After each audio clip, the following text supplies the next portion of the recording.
Lalu aku melihat seorang malaikat turun dari sorga, memegang anak kunci jurang maut dan suatu rantai besar di tangannya. Ia menangkap naga, si ular tua itu, yaitu iblis dan Satan, dan ia mengikatnya 1000 tahun lamanya. Lalu melemparkannya ke dalam jurang maut dan menutup jurang maut itu dan memeteraikannya di atasnya, supaya ia jangan lagi menyesatkan bangsa-bangsa sebelum berakhir masa 1000 tahun itu. Kemudian daripada itu, ia akan dilepaskan untuk sedikit waktu lamanya. Lalu aku melihat takhta-takhta dan orang-orang yang duduk di atasnya. Kepada mereka diserahkan kuasa untuk menghakimi. Aku juga melihat jiwa-jiwa mereka yang telah dipenggal kepalanya karena kesaksian tentang Yesus dan karena firman Allah, yang tidak menyembah binatang itu dan patungnya, dan yang tidak juga menerima tandanya pada dahi dan tangan mereka. Dan mereka hidup kembali dan memerintah sebagai raja bersama-sama dengan Kristus untuk masa 1000 tahun.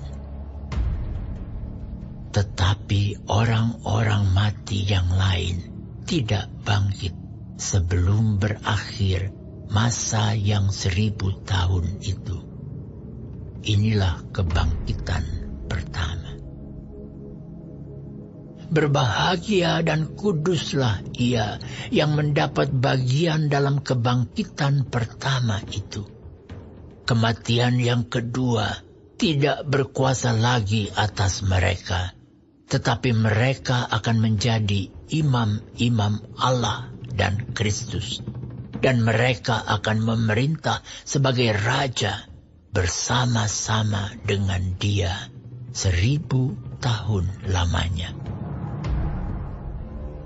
Dan setelah masa 1000 tahun itu berakhir, iblis akan dilepaskan dari penjaranya, dan ia akan pergi menyesatkan bangsa-bangsa pada keempat penjuru bumi, yaitu Gog dan Magog, dan mengumpulkan mereka untuk berperang, dan jumlah mereka sama dengan banyaknya pasir di laut.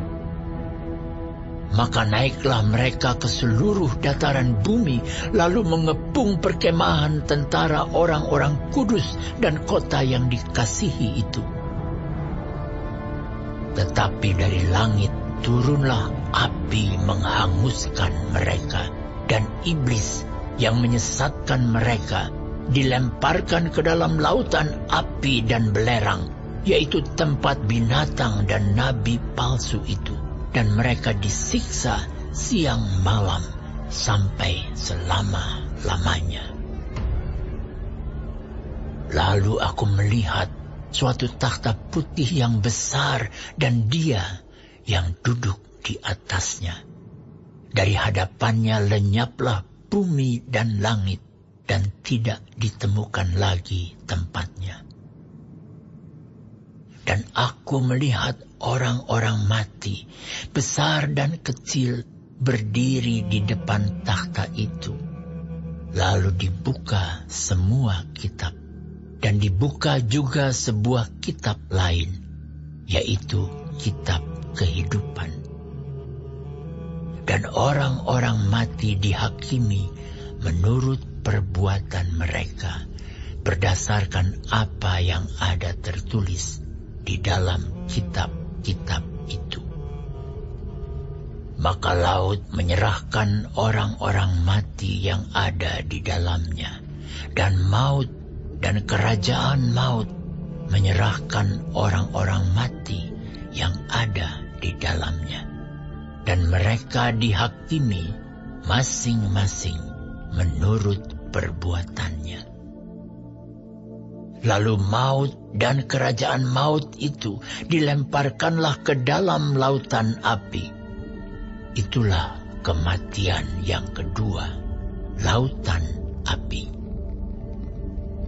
Dan setiap orang yang tidak ditemukan namanya tertulis di dalam kitab kehidupan itu, ia dilemparkan ke dalam lautan api.